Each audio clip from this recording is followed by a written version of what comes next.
This title is not a clickbait. I am going to give you a very helpful advice on what you should not do in your own games. Playing with fire, walking on edge, refusing a draw for doing chess stunts, while being in a time trouble after having thrown away a very important advantage versus a lower rated opponent is exactly what happened in this game.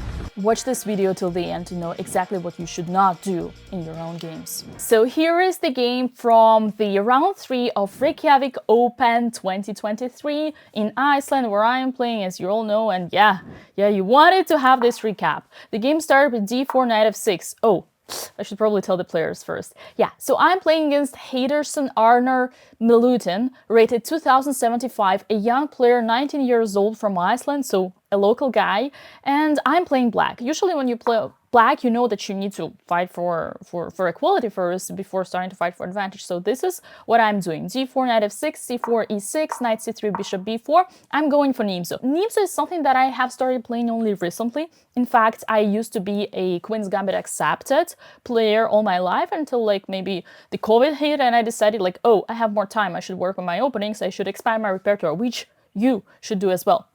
So e3, short castle, bishop d3, d5. So far we are in my prep. In fact, I've done literally 10 minutes of prep before this game because yesterday it was like 2 rounds and the morning round and then the afternoon round, and we had like 2 hours to, you know, to eat, to see your game and to prepare and to realize what's happening. So not even mentioning all the interviews and recaps and etc. a3, bishop c3, b takes c3, d takes c4, bishop takes c4, c5, knight e2, queen c7. Up to this point, there was a game of my opponent in the base, and this is the one that I was preparing for. The way white played before was bishop d3. Knight c6, short castle e5, bishop b2 is not a great move. Bishop a6, queen c2, and here my opponent played rook a c8, but I have prepared c4, and after c4, black is basically already having an advantage. Bishop f5, only move, takes, and all the pieces are great after rook e8. Well, this is my prep, not a big deal. My opponent goes with bishop a2, like right away. And I'm like, uh-oh, I'm out of my book. I've never seen this position before. What should I do? Rook d8, short castle. I decided to go for some natural moves, rook d8 first, because I wasn't sure if I want to put my knight on c6 or on d7, since like it's quite a different setup. You see the bishop is pointing on this diagonal and not on the other one for h7. So b6, I mean, I don't want to take a responsibility from my knight yet. I'm just trying, you know, to be chill with my bishop here. As you know, openings, you need to develop your pieces. I'm gonna see if I put my bishop on b7 or on a6, if I put my knight on c6 or on d7. Bishop b2. Okay, bishop b2 is a very weird move because, like, okay, what do you do? What do you want? Do you want c4? Do you want capture? Like, for now, if I play c4, it's kind of like the bishop is stupid, but maybe this is what white wants. And this is exact critical and very first point of my game. You will not believe if I tell you that I have spent literally 30 minutes here thinking on what the heck did I get myself into. Okay, I prepared for my opponent, I surprised him, I played something I never prepared before. I mean, I played something I never played before, but what am I gonna do with this now? Like, the position seems really nice for black, but when you think about it a little bit deeper, you realize that you have no idea what to do here, because, let's say, if we push the pawn and block the bishop, then white has a clear plan. Now there is no pressure on d4 anymore, so just e4, f3, f4, e5, and then the bishop will be transferred to c1, pointing on the king, and the other bishop will be transferred to b1. And now I'm kind of like in a trouble because, I mean, honestly, all these pawns, great center, great bishops, everything is gonna smash me. And remember, white has 2 extra bishops, so a pair of bishop is definitely an advantage. So I don't want to play c4, but if I don't play c4, then white will play c4 themselves, and then they play e4, and then they play d5, and then once again they will open the bishop and they'll smack me right here with their monstrous bishops. So I decided not to take the responsibility and go for bishop b7. f3. Now f3 is a very logical move for me, but it's actually an inaccuracy for white, because now black has a very logical and very clear thing to do, which is bishop a6. Bishop a6 is something I did not consider because, you know, when you have this, there is this rule I tell it to everybody on my streams. When the piece is already developed, you do not want to develop it and move it to the second time because you have still other pieces, hello knight, that are not developed yet. So bishop a6, okay, but the idea is completely crazy for me. I did not think about it at all, because what happens after c4, the most logical response, is that computer just doesn't give a about their queen. After c takes d4, e takes d4, bishop c4, and after rook c1, b5, and I'm like, okay, and next ray, and what? You cannot take the bishop, right? So this is really nice. I love it. And I did not think about it at all because, you know, in my mind, whenever the rook comes in front of the queen, I don't want that. It's not chill. I want my queen to be protected. I mean, you know, I do take care of my queen. It's not like Bodas. So c4 would be really bad here. In the game, I played knight c6 instead of bishop a6. Rook c1. And now, once again, I do an inaccuracy, queen a7. And the idea here is that Black should play rook a c8, and once again c4, you know, like my main threat, right, is not a threat because of c takes d4, e takes d4, and knight takes d4. Oh my lands. And if the knight takes d4, e5, and again, you see those x-rays. Exactly. I mean, the way I approached this game was like, I do not want to have my queen in front of their rook. So queen e7. Now, the bright side here is that at first, remember when I told you that I spent 30 minutes thinking about why did I make that opening choice, is that I was really afraid of white's center and two bishops potential. But I could clearly see in the game that my opponent had absolutely no confidence in pushing them, and he started making the waiting moves, and that is when I was kind of, you know, calming myself down and thinking, okay, maybe I didn't do such a bad opening choice after all. Rook e1 is the first move that clearly showed me that psychologically my opponent did not want to make any decision, and I was like, okay, fine, then I have time to improve my pieces and finish the development. Rook a c8, knight g3, again another waiting move for white. Here I had this very typical, very cool idea that I didn't give a courage enough to try. It's h5 with idea h3. You know, usually like every Russian kid knows when the knight is on g3 or b3, you want to kick them with a pawn. And this would be really cool here. I didn't have courage to do it, as I said, because I was afraid that later on, like, I kind of still open my king. And remember, they have bishops, and the position has a full potential to get opened, and they have two bishops, and the bishops will be pointing at my king. So I was like, I'm not sure if this is a strength or a weakness, so I don't want to take a risk. I go with b5. An idea is that in any case, whatever I do, my plan is going to be to advance on the queen side, because this is where I have my pawn majority, right? And besides, I really wanted to avoid c4, which my opponent never did. It was kind of playing poker, actually, in this middle game, trying to see for both of us who would be the first to crack. Queen e2, a6, because the b5 pawn was attacked by the queen, so now I'm protecting it. Queen f2, knight a5. Here I started really feeling the advantage in the position, even though there was none.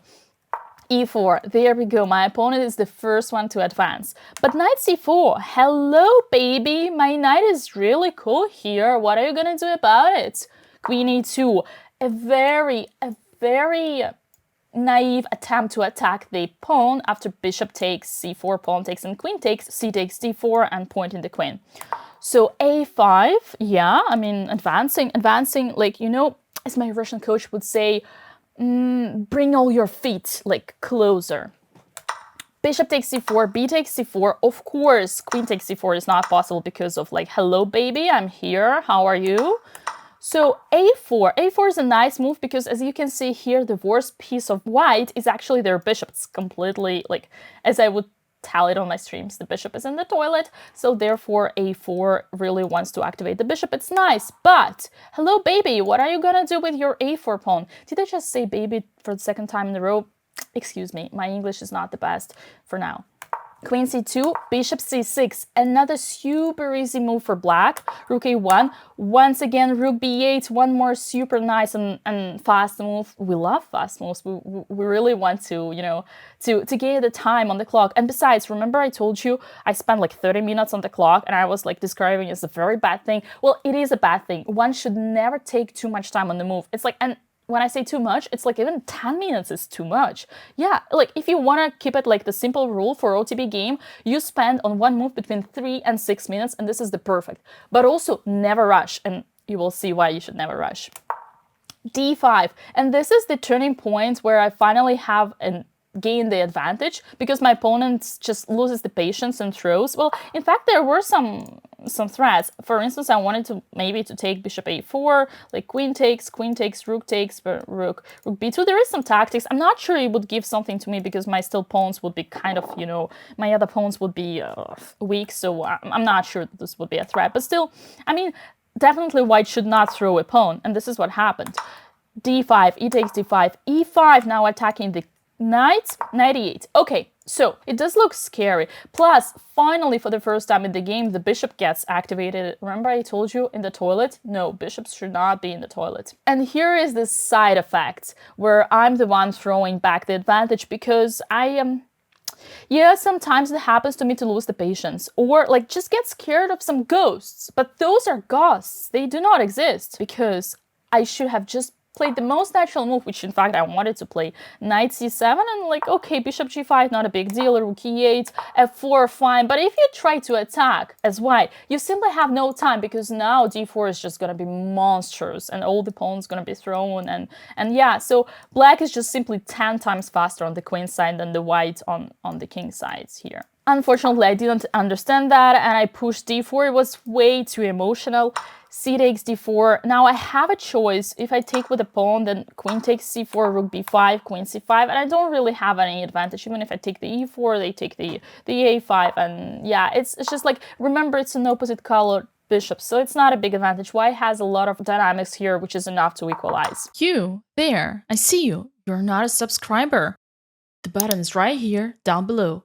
Go click on it. So queen takes d4 check on the king and on the rook. Double attack. Did I just win a rook?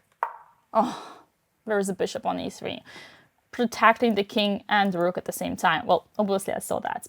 Again, I have two choices. Either I do queen takes e5, but there is just queen c4, and again, white dynamics and harmony between pieces is just way too good, and it's no advantage there. So the other option is queen d3. This is the one what I went for. Queen takes d3. Again, a very big debate. Should I take with the pawn or should I take with the rook? Now, both cases are interesting. When I take with the pawn, I kind of approach my pawn to the square of promotion, but the pawn is closer to the king, and in the endgames, if you happen to have a pass pawn, you should really put it like far, far away from the opponent's king.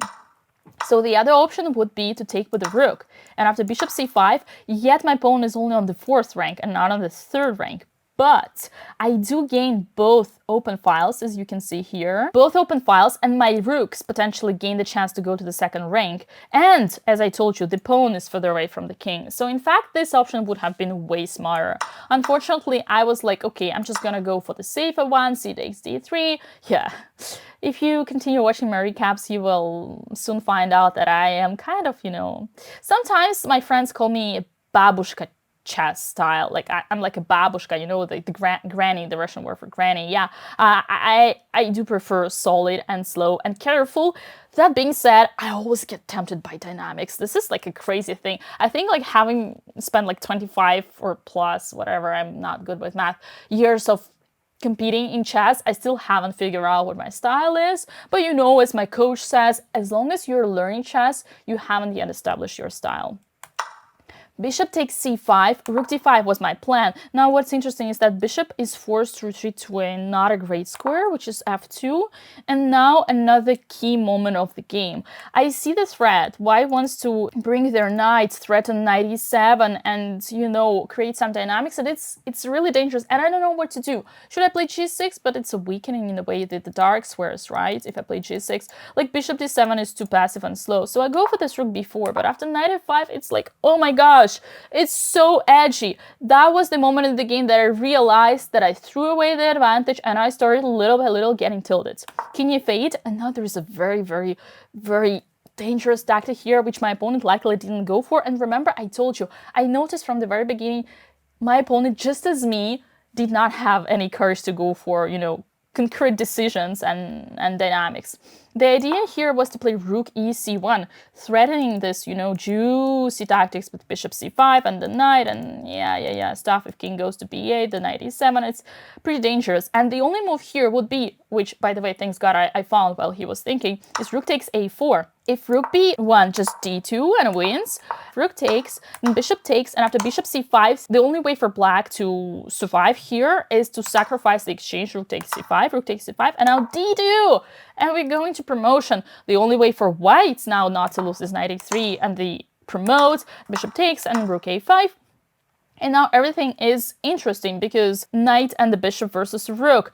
Honestly, like, to be really honest with you, I did not want to go here because I would be like, there's a slow chance I would outplay him and I still want to win. That's the reason why I titled this video, "Do not do this in a game of chess." Do you see where I'm going? Yes.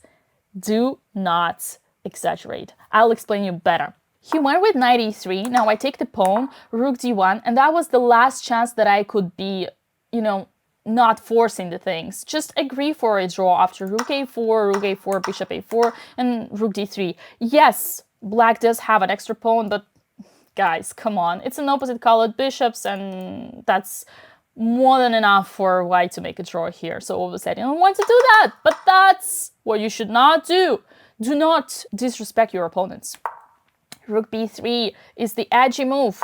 Knight c4, rook d5, bishop e1, monstrous move attacking the pawn. There is no way to save the pawn, and that was the moment I realized I was actually about to lose. Bishop a8, knight takes e5, knight takes a5, rook b2. I simply don't know what to do. And I have no time. So I'm just do some random moves, throwing away all the tempi. Knight c4, rook back to b3, rook b1. This is actually an inaccuracy. Instead, simply by pushing the passed pawn, the most logical thing that exists, white would definitely manage to win this game. But yeah, after changing the rooks, it's true that white took away the most active piece of mine, but still I kind of have time now to reevaluate things. This was move 40, so here my opponent gained enough time to think, and that's actually also why he made mistakes.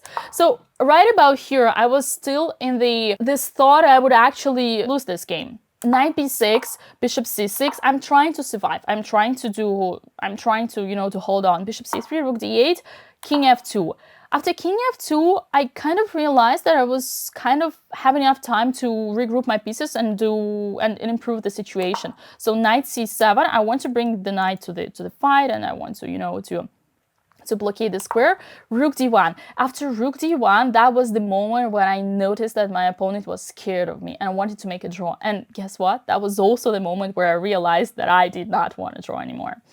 Bishop b7, king e3, bishop a6, regrouping the bishop, protecting the pawn.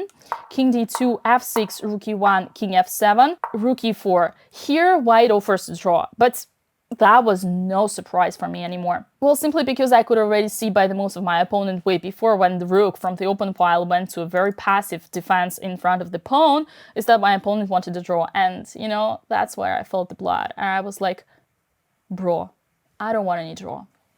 Knight e6, bishop b4, g5. Now remember the title of this video. Do not do this in your games. First of all, I gained the advantage, but I threw it away.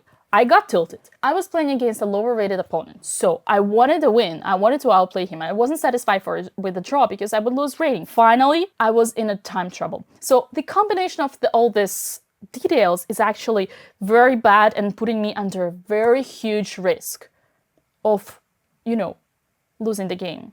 But I took that risk.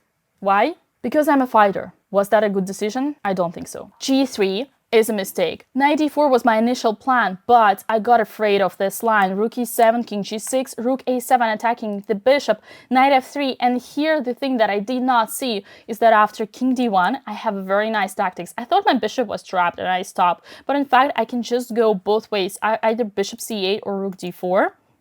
For instance, rook d4, bishop c3, and now very beautiful bishop c4, mating idea, sacrificing a rook. But did I say mating idea? No, it's actually a queen. Yeah, I didn't find this. And the same goes even if I go bishop c8 and rook e8. This is what I was fearing, losing the bishop. But no, I'm not losing the bishop. Rook d4, bishop c3, and bishop a6. Again, brilliant move. And sacrificing the rook and bishop check, and then the pawn, and then the queen. And voila. So h5, knight c4, f5. Let's go for fire. Yes, I was taking a huge risk. Yes, I could have lost this game because it was all super sharp, and I was the one under 1 minute, but I think I just didn't care.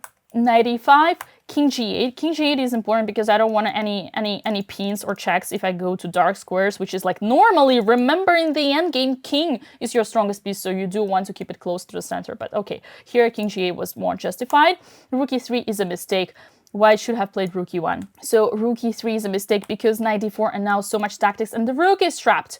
And now, like, what to do? If knight takes d3, then just f4, and if takes, then knight attacks the rook, and then, like, the knight and everything is falling. I mean, still, in plenty of variations, white can just, you know, give back some exchange or material in exchange for pawns and go for a draw, definitely. But what is important here is that white needed to make decisions, and it's not clear. Even if there is a way to save, it's not easy in a practical way. Rook e1 is a fatal mistake. Now knight b3 attacking the king. I was expecting king d1. I would have played rook c8, and after bishop d2, I didn't still see what to do, but the right move is here, rook c2. It's the most logical. I think I would have found it after bishop g5, just d2, and, you know, everything is coming. So king e3 is the move that happened in the game, and after d2, rook d1, f4 was my plan. f4 is a mistake, I do have to say, but the right move is rook d5, f4, and now rook d4, and rook just coming. I didn't see that. I mean, I didn't have time, so I was just going for the tricks that I saw. f4 is a mistake once again, but okay.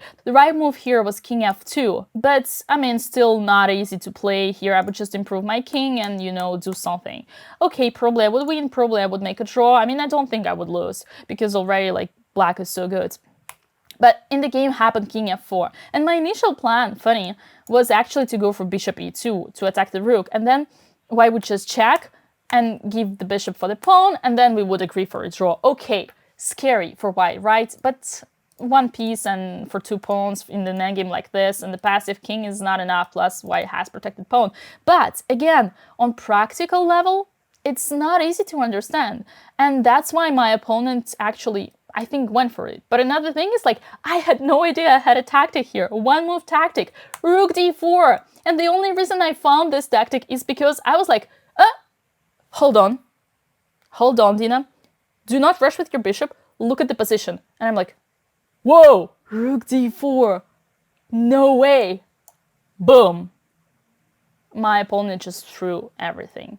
Threw the pieces, threw himself, played king f5, and resigned.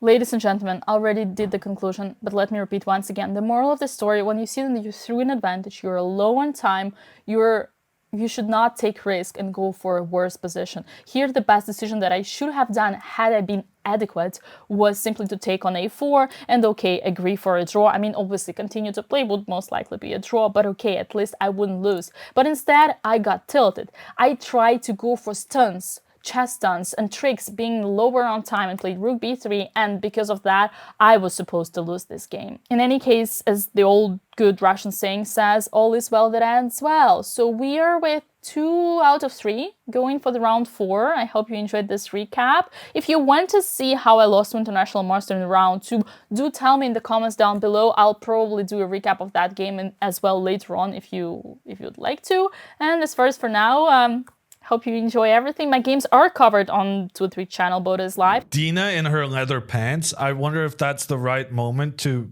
promote her fan house. Go check out her Twitter at the very least. The subscribe button down below is right here. Go click on it right now.